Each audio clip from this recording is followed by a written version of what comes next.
नमस्कार, मैं हूं संजय शर्मा। आप देख रहे हैं 4 PM दिल्ली। क्या होगा वांगचुक साहब के आंदोलन का, क्या होगा इंडिया गठबंधन के साथियों का? अभय दुबे जी ने विस्तार से मुझे इस आंदोलन की सारी राजनीति समझाई है।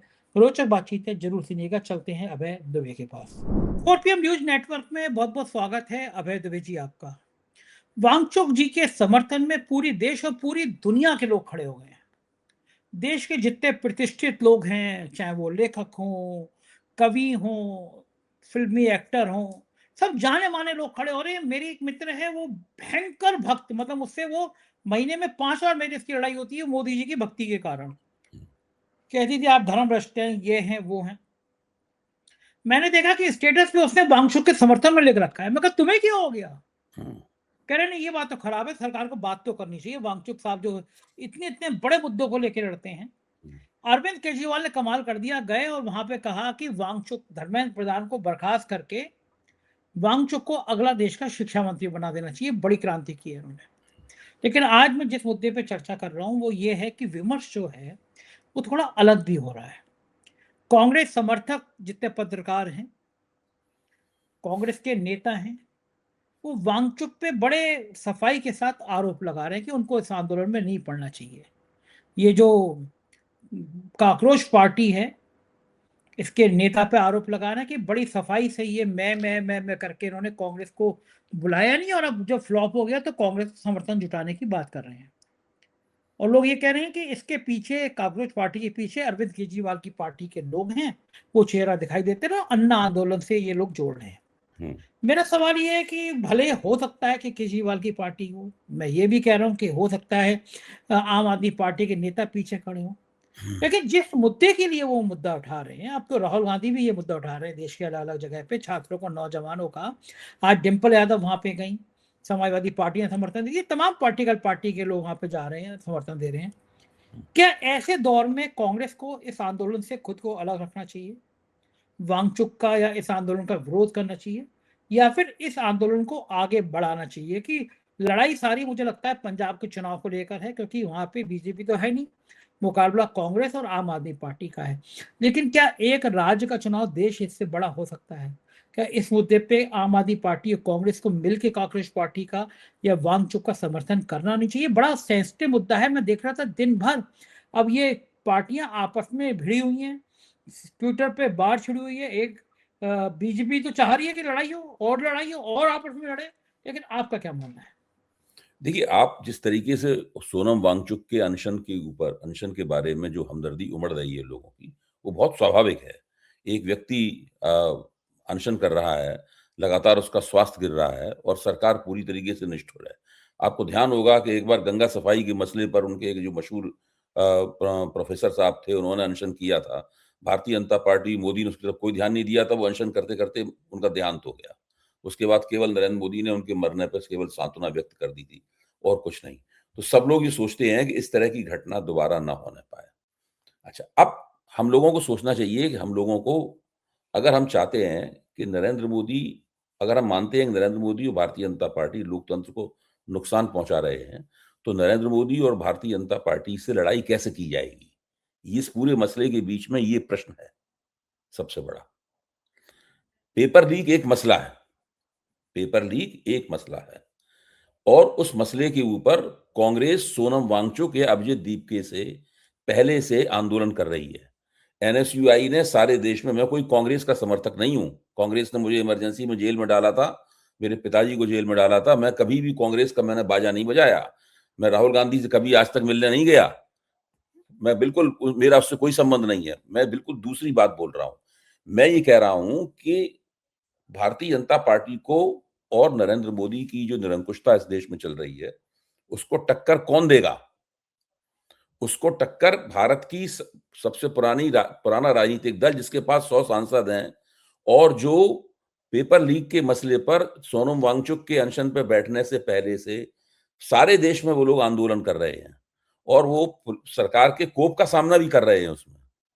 वो टक्कर देंगे, ये एक व्यक्ति अनशन पे बैठ गया है, अब सारा श्रेय उसको प्राप्त होना चाहिए। सब लोगों को वहीं जमा हो जाना चाहिए, वहीं सब लोगों की एकजुटता मैं सोनम वांगचुक गलत या सही है, इस पे तो कोई मैं बात बोल ही नहीं रहा हूँ। मेरे पास जानने का कोई तरीका नहीं है। मेरे पास ऐसा जानना है, मेरे पास कोई जासूसी संस्था नहीं है जिसको हम उसके एजेंटों को तैनात करके मैं ये पता लगा लूं कि अभिजीत दीपके की कांग्रेस जनता पार्टी के राजनीतिक संबंध किससे हैं, किसने उनके इस कार्यक्रम को प्रायोजित किया है या नहीं किया है, उनको जो समर्थन मिल रहा है वो स्वतः स्फूर्त समर्थन है, क्या है। ये तो बिल्कुल एक अलग, मेरी हैसियत नहीं है ये पता लगाने की। मैं राजनीतिक विश्लेषण कर रहा हूं। मैं ये मानता हूं कि भारतीय जनता पार्टी और नरेंद्र मोदी जिस तरीके से इस देश में संस्थाओं पर कब्जा करके पूरे लोकतंत्र को भीतर से पलट रहे हैं और अपनी एक स्थायी हुकूमत कायम करने के लिए, एक स्थायी बहुमत प्राप्त करने के लिए, ये कभी चुनाव न हारें, इस प्रकार का पूरा प्रपंच किया जा रहा है। उस पार्टी की जो गतिविधियां हैं, जो लंबे अरसे से वो लोग जन आंदोलन कर रहे हैं, लगातार वो पार्टी इसमें लगी, इससे तो कोई इनकार नहीं कर सकता कि कांग्रेस और एनएसयूआई इस प्रश्न के ऊपर लगातार जन आंदोलन कर रहे हैं। अगर पूरी राजनीति को इस तरीके से पेश किया जाएगा कि कुछ सेलिब्रिटीज ने सोनम वांगचुक की और इसकी उसकी उनकी तारीफ कर दी, इसलिए अब सब मामला वहीं पे जमा हो जाए, सारे नेता वहीं आके उनके चरणों में बैठ जाएं वहां जमीन पर। मेरा स्टैंड दूसरा है, मैं विरोध समर्थन की बात कर ही नहीं रहा हूं। ये कौन सी राजनीति है? मतलब जो है, क्या उन लोगों के पास इस प्रकार का, और एक उनका वन सूत्री मामला है, उनका वन सूत्री मामला है कि धर्मेंद्र प्रधान इस्तीफा दे दें। कांग्रेस की राजनीति तो एक सूत्री नहीं है, कांग्रेस की राजनीति तो बहुसूत्री है? वो लोग अलग अलग तरीके से कर रहे हैं। तो मेरे ख्याल से एक राजनीतिक समीक्षक के तौर पर मेरा मानना यह है कि अभी सोनम वांगचुक और अभिजीत दीपके को बहुत कुछ साबित करना बाकी है, पहली बात। इसलिए एकदम जज्बाती होकर ये कह देना कि राहुल गांधी को वहीं पे उनके चरणों में बैठ जाना चाहिए, वो भी आ गए, उनको भी सब वहीं आना चाहिए, सारा विपक्ष वहीं इकट्ठा हो जाए और सोनम वांगचुक को अपना नेता घोषित कर देना चाहिए। ये जबान हिलाने में क्या हो जाता है? ऐसा, ये तो उचित बात नहीं है। ये कौन सा राजनीति करने का तरीका है? आप बताइए, क्या आप आज इस वक्त ये कहने के लिए तैयार हैं कि सोनम वांगचुक के खिलाफ नरेंद्र मोदी और भारतीय जनता पार्टी को पराजित करने का आंदोलन चलना चाहिए? सारी पार्टियों को चाहिए कि सोनम वांगचुक को भविष्य का प्रधानमंत्री का चेहरा तय कर दिया जाए और उनके नेतृत्व को उनके पीछे लाइन लगा खड़े हो जाएं। क्या तैयार हैं आप ये मानने के लिए? भाई, कैसे ये राजनीति करने का ये कौन सा तरीका है? देखिए, एक भ्रष्टाचार विरोधी आंदोलन हुआ था। उस आंदोलन में हर टीवी चैनल पे बैठ-बैठ मैंने कांग्रेस की खाल उतारी थी। और भारतीय जनता पार्टी वाले तब से मेरे बगल में बैठते थे। उस वक्त कांग्रेस की तरफ से जो बचाव करने के लिए आते थे, वो एक उत्तराखंड के जो बाद में मुख्यमंत्री रहे, वो आते थे। और जो आजकल बीजेपी के सांसद हैं, जगदम्बिका पाल, वो आते थे, हैं? और आजकल जो बीजेपी में चले गए हैं महाराष्ट्र में, जो पहले कांग्रेस में भी थे और शिवसेना में भी रहे थे, सामना के संपादक भी रह चुके हैं, वो आते थे। ये 3-4 लोग कांग्रेस का बचाव करने के लिए आते थे। इनसे हम लोगों की टक्कर होती थी। वो पूरा आंदोलन कैसा, आज मुझे इस बात, कम से कम मुझे ये अधिकार तो प्राप्त होना चाहिए कि मैं दूध का जला हुआ हूं तो छाछ को थोड़ा फूंक-फूंक के पीऊं। कि हम वो उस दूध से हम जल गए, अब हम छाछ भी इस तरीके से पिएं ताकि फिर से हमारी तबीयत खराब हो जाए। देखिए, भ्रष्टाचार विरोधी आंदोलन ने पूरे देश के लोकतंत्र की तबीयत खराब कर दी। उसका फायदा नरेंद्र मोदी को हुआ और ऐसा फायदा हुआ कि देखिए आज सत्ता कहां पे कहां पहुंची है। हम और आप सब उससे पीड़ित हैं। इसलिए इन सब चीजों पे सोच समझ के रवैया अख्तियार करना चाहिए। इन सब चीजों पे अब सोनम वांगचुक, मैं फिर कह रहा हूं, सोनम वांगचुक के अनशन का मैं विरोध नहीं कर रहा हूं। मैं ये भी नहीं कह रहा हूं कि वो इसके आदमी है, उसके आदमी है, उसकी बी टीम है या सी टीम है। मैं ये भी नहीं कह रहा हूं। लेकिन अभी उनको बहुत कुछ साबित करना बाकी है और इस तरह के तमाम तथ्यों से हम मुंह नहीं मोड़ सकते कि जब अमित शाह धारा 370 का जो 35 ए है, उसको निष्प्रभावी करने के लिए संसद में खड़े होकर प्रस्ताव रख रहे थे और वो पास हो रहा था। उस वक्त उसके पक्ष में तालियां बजाने वालों में सोनम वांगचुक भी थे कि नहीं थे? बताइए। अब मतलब इस बात को हम कैसे भूल जाएं? ये कई इस तरह के प्रश्न हैं। दूसरे, सोनम वांगचुक का एक ऐसा वक्तव्य मैंने देखा है, उन्होंने कहा है कि भाई कश्मीरियों को जनमत संग्रह का अधिकार प्राप्त होना चाहिए। कश्मीरी अगर पाकिस्तान जाना चाहें तो पाकिस्तान के हिस्से बन जाएं। ये भी उन्हीं का वक्तव्य है। एक तरफ तो वो 35 से हटाने का समर्थन कर रहे हैं खुलकर, दूसरी तरफ कह रहे हैं कि भाई कश्मीरियों को जनमत संग्रह का अधिकार होना चाहिए। अब इन दोनों बातों में से इन दोनों स्टैंड, ये दोनों रवैये जिन्होंने अख्तियार किए थे, उसके बारे में उनका कहना क्या है? जब सोनम वांगचुक को एनएसए में गिरफ्तार किया गया था, हम सब लोगों ने उसका विरोध किया था। मैंने उसके ऊपर वीडियो बनाई, आपके साथ चर्चा की, हर बार हमेशा किया था। लेकिन अभी जो हो रहा है, जो राजनीतिक, देखिए मोदी जी की पराजय, भारतीय जनता पार्टी से देश के लोकतंत्र की मुक्ति, ये राजनीतिक प्रक्रिया के जरिए होगी। किसी एक व्यक्ति पर आप हीरो का मुकुट पहना दीजिए उसको, और उसके इर्द गिर्द हम लोग ढोल मजीरे लेकर डांस करने लगे, पूरा सोशल मीडिया डांस करने लगे, और बात को इस तरीके से पेश करने लगे कि सारा देश उनके पीछे खड़ा हुआ है, एक से एक लोग सब उनके पीछे, बुद्धिजीवी वगैरह सब खड़े हुए हैं। ये पूरी मामले को बढ़ा चढ़ा के कहने की प्रवृत्ति है। हम लोगों को इस प्रवृत्ति से बचना। ऐसी ही प्रवृत्ति कभी अन्ना हजारे के बारे में अख्तियार की गई थी। भारतीय जनता पार्टी उस वक्त भ्रष्टाचार विरोधी आंदोलन इसलिए चला रही थी ताकि कांग्रेस को अपदस्थ कर सके। उस अनुभव की रोशनी में आज हम लोग इस बात को इस तरह भी कह सकते हैं कि जो जंतर मंतर के ऊपर हो रहा है, ये एक ऐसा गरम आलू है, इसको अगर मुंह में रख लिया तो मुंह जल जाएगा। पहले इस आलू को ठंडा तो होने दीजिए। क्या गजब हुआ जा रहा है? मोदी अभी हटे नहीं जा रहे हैं।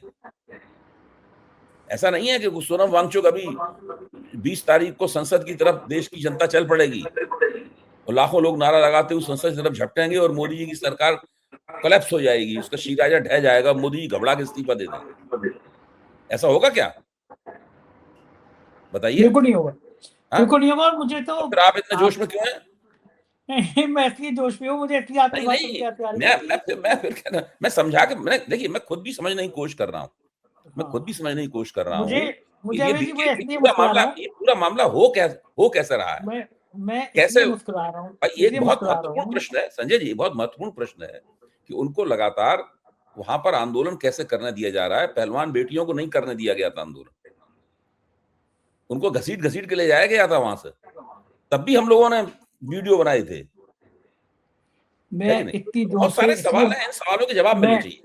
मैं इसलिए मुस्कुरा रहा हूँ कि मुझे याद आया कि अन्ना आंदोलन में आप भी उसमें आ गए थे। आपने भी टीवी डिबेट में कई चैनलों पे आप अन्ना के पक्ष में बोलते थे। मैं तो कह रहा हूँ ना, मैं तो कह रहा हूँ दिन मैं आपको बता रहा हूँ, दिन रात हम लोग सब सोते में भी अन्ना हजारे का नाम लेते थे और वो कांग्रेस के खिलाफ बोलते थे, और मुझे निजी तौर पे हर कांग्रेसी खलनायक लगता था।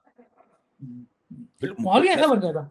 अच्छा, आप तो नहीं मिले। मैं आपके सामने आप वीडियो रिकॉर्ड कर रहे हैं, मैं ये बातें बोल रहा हूँ, कल इसको लाखों लोग सुनेंगे, मुझे पता है ना, मेरी राय लाखों लोगों के पास आएगी। सब कांग्रेसी खलनायक के तौर पे लगते थे। मनमोहन सिंह मुझे दुनिया का सबसे बेकार आदमी लगता था। सोनिया गांधी मुझे सबसे ज्यादा कुटिल लगती थी। राहुल गांधी मुझे बेवकूफ लगते थे। हम भी ये करते थे हर दिन। हमने ये किया। अब हमारे पास, मनुष्य के पास सिंहावलोकन करने की क्षमता होती है। सिंहावलोकन करने का मतलब होता है मुड़ के देखते हैं हमने क्या किया, मुड़ के निगाह डालते हैं हमने क्या किया, उससे हम सबक सीखते हैं। ठीक कह रहे हैं, बिल्कुल ठीक ये सबक हम नहीं सीखेंगे तो कौन सीखेगा? मैं फिर कह रहा हूं, मैं जो अनशन कर रहे हैं उनके स्वास्थ्य की मुझे बहुत चिंता है। वो मांग उठा रहे हैं, उनकी मांग भी बिल्कुल सही है, लेकिन बहुत सारी चीजें जो ऊपर से सीधी, सरल और सुंदर लगती हैं, राजनीति बहुत जटिल चीज है, और भारतीय जनता पार्टी की तिकड़मों ने उसको और जटिल कर दिया। बिल्कुल ठीक बात है, मैं आपकी बात से सहमत हूँ। 2014 तक हमारा हर बार अखबार का पहला पन्ना अन्ना के पक्ष में होता था, कांग्रेस के खिलाफ होता था। एक दिन तो मुझे बड़ी शर्म भी आई, मैंने वो गलत हेडिंग लगा दी थी, भ्रष्टाचारियों के सरदार, और मैंने मनमोहन सिंह की फोटो लगाई थी। बात ठीक है। और आप तो राहुल जी से नहीं मिले, लेकिन मैं मिला, मेरी उनकी लंबी बातचीत भी हुई, और मुझे कहने में कोई संकोच नहीं है, मुझे वो बेहद सरल, बेहद ईमानदार और बेहद बहुत अच्छी सोच वाले नेता लगे, जो दिल के बहुत सच्चे हैं। माफ कीजिए, बीच में बोल रहा हूँ। देखिए, सोनम वांगचुक भी बहुत बढ़िया आदमी है। हाँ, सीधे हैं वो भी। मैं तो कह रहा हूँ अभिजीत दीपके भी बहुत बढ़िया आदमी है। मैं ये कह रहा हूँ राहुल गांधी भी बहुत अच्छे आदमी हैं। ये सवाल किसी के अच्छे-बुरे होने का नहीं है। सबल आंदोलन का। ये सवाल ये है कि हम पॉलिटिकल प्रोसेस को, राजनीतिक प्रक्रिया को कैसे पहचानें? वो किधर जा रही है? कौन-सी प्रक्रिया सही है? एक एक देश की सबसे बड़ी पार्टी, उसके कार्यकर्ता जो आंदोलन कर रहे हैं, वो ज़्यादा महत्वपूर्ण है कि एक व्यक्ति का अनशन महत्वपूर्ण है। अच्छा, मुझे अब इसी मैं से कोई जुड़ा हुआ साजिश एक, नहीं देख रहा उसमें। नहीं, ठीक है, इसलिए ठीक है, देखना कि मेरे पास मैं कोई तरीका नहीं है। मान लिया, मुझे इससे एक पॉलिटिकल सवाल ये बताइए आप, हाँ, कि ये मैंने मान लिया कि अगर ये कांग्रेस के नेता ये आरोप लगा रहे हैं कि इसके पीछे आम आदमी पार्टी है, उनके लोग हैं, मैंने मान लिया, चलिए वो उनकी वो पार्टी है, और अगर वो पार्टी है उसके पीछे, तो इसके लिए बधाई दी जानी चाहिए कि उन्होंने इतना बढ़िया प्लान कर लिया। लेकिन संजय जी, सवाल आम ये है आदमी कि पार्टी की ये क्षमता नहीं है कि ये काम कर पाए। मैं वही कह रहा हूँ, अगर है, मैं कह रहा हूँ अगर नहीं, है तो इसके लिए देखिए बधाई की जाए कि उन्होंने कर लिया। हाँ, अगर ये प्रपंच है, तो ये प्रपंच बीजेपी का बनाया हुआ है। तो मैं और यही किसी में इसीलिए मैं मेरा कहना है और इसी किसी में ये क्षमता है ही नहीं। ये तो मैं कांग्रेस यही में भी क्षमता इसीलिए नहीं है। ये आम इसी से आदमी जुड़ा हुआ पार्टी में भी क्षमता नहीं है।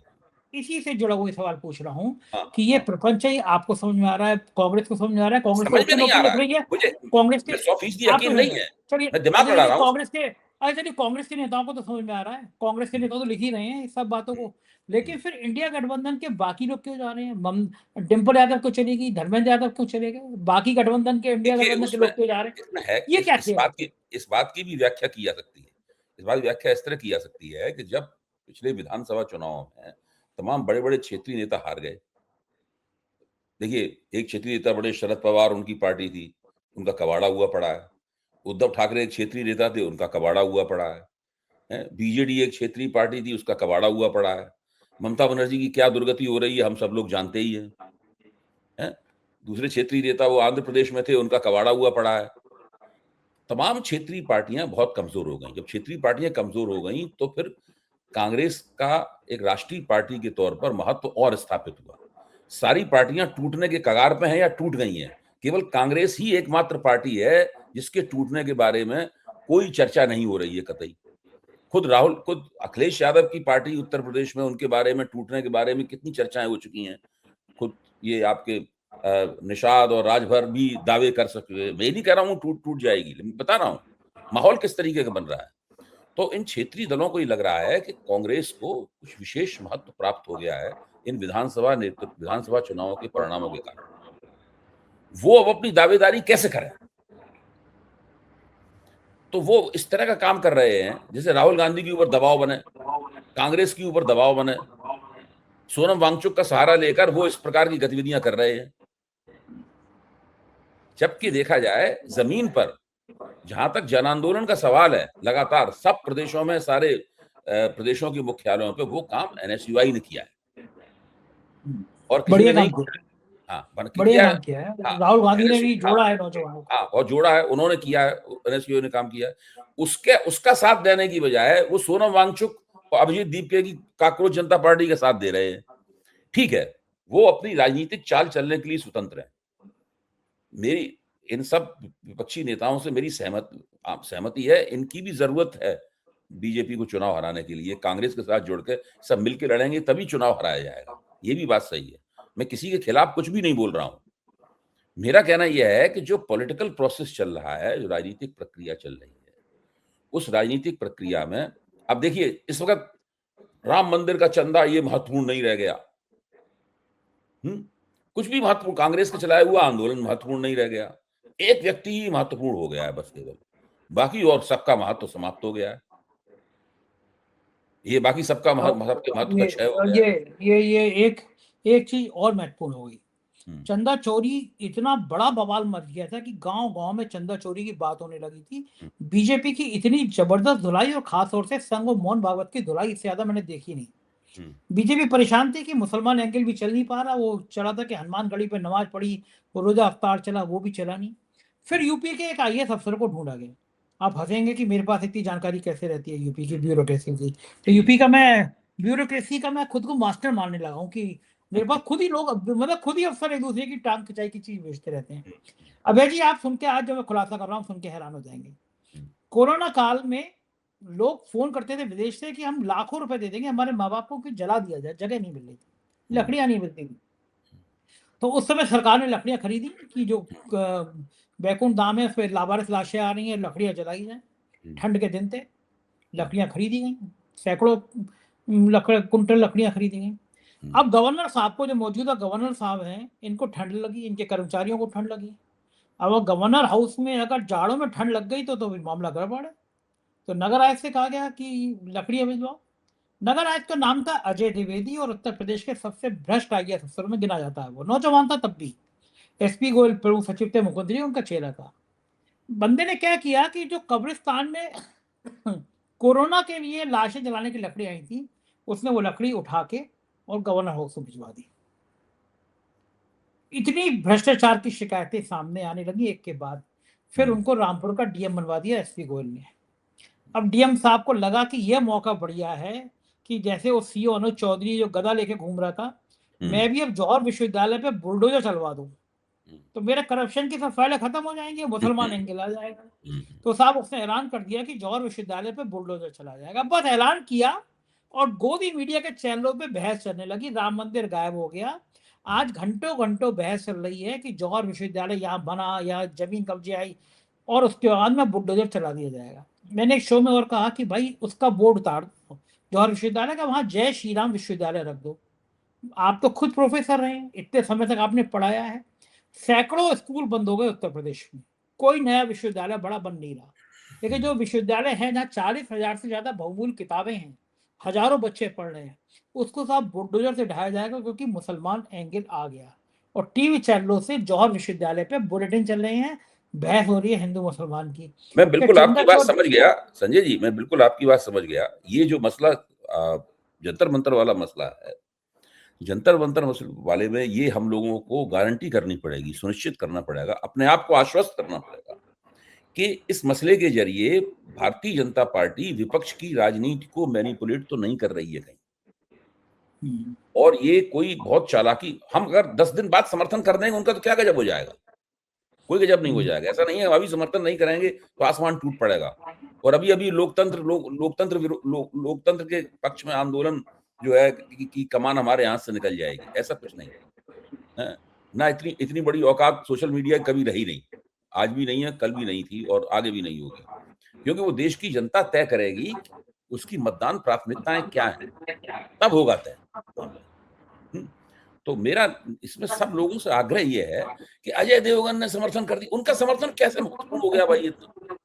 फलाने ने बोल दिया, ठिकाने ने बोल दिया, वो इतना महत्वपूर्ण कैसे हो गया अचानक कि पूरे पॉलिटिकल प्रोसेस के ऊपर उनके समर्थन को हावी कर दें? थोड़ा सा थम कर, थोड़ा सा रुक कर, सोच कर, देख कर कि इसमें गंगा किधर बहाई जा रही है। गंगा अपने आप बह रही है तो बहुत अच्छी बात है, लेकिन गंगा को अगर प्रायोजित किया जा रहा है, उसका बहाव मतलब है, तो हम लोगों को उसके जरा थोड़ा सा उस पर ध्यान देना चाहिए, मेरा मानना है। मेरा सवाल वो विश्वविद्यालय के बुलडोजर, मेरा सवाल वो विश्वविद्यालय के बुलडोजर पे था, बुलडोजर पे जो चला नहीं, मैं आप जो बात कह रहे हैं वहां भी तो बुलडोजर चलाने की बात को लेके एक चालाक आदमी पूरा उस मामले को मैनिपुलेट कर रहा है, उसको गोदी मीडिया ले उड़ा उसको। अब इसमें राहुल गांधी से बहस की जा रही है, 20 दिन से राहुल गांधी कहाँ है? अरे भाई आप कौन होते हैं पूछने वाले? राहुल गांधी 20 दिन से कहाँ है? कितनी गलत बात है ये सवाल जो है ना, ये सवाल जो उठाया जा रहा है कि राहुल गांधी 20 दिन से कहाँ है, क्या मतलब है इस सवाल को उठाने का? ये सवाल हाँ, काफी चालाकीपूर्ण नहीं है मतलब सवाल ये। इस चालाकीपूर्ण सवाल को भी समझना चाहिए, ये सवाल क्यों उठाया जा रहा है? हर एक का, अब सोनम वांगचुक ने एक दिया संदेश दिया कि राहुल जी यहाँ आ जाएं, नहीं आएंगे तो वो कमतर होंगे, किस तरह का संदेश है? इसकी क्या तुक रही भाई? अब भाई आपका राहुल गांधी आपके निशाने हैं क्या? आपके निशाने नरेंद्र मोदी, राहुल गांधी, तय कीजिए। मेरा कहने का मतलब बिल्कुल ठीक बात है, राजनीति वैसी ही चर्चाओं में है।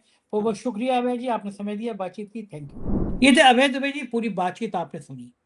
ये बात ठीक है कि देश में एक जनमानस खड़ा हो गया है, वांगचुक साहब की छवि को लेकर लोग चिंतित हैं, प्रशंसक हैं उनके, पूरे देश में उनके लिए आवाज उठ रही है कि वांगचुक साहब का साथ देना चाहिए।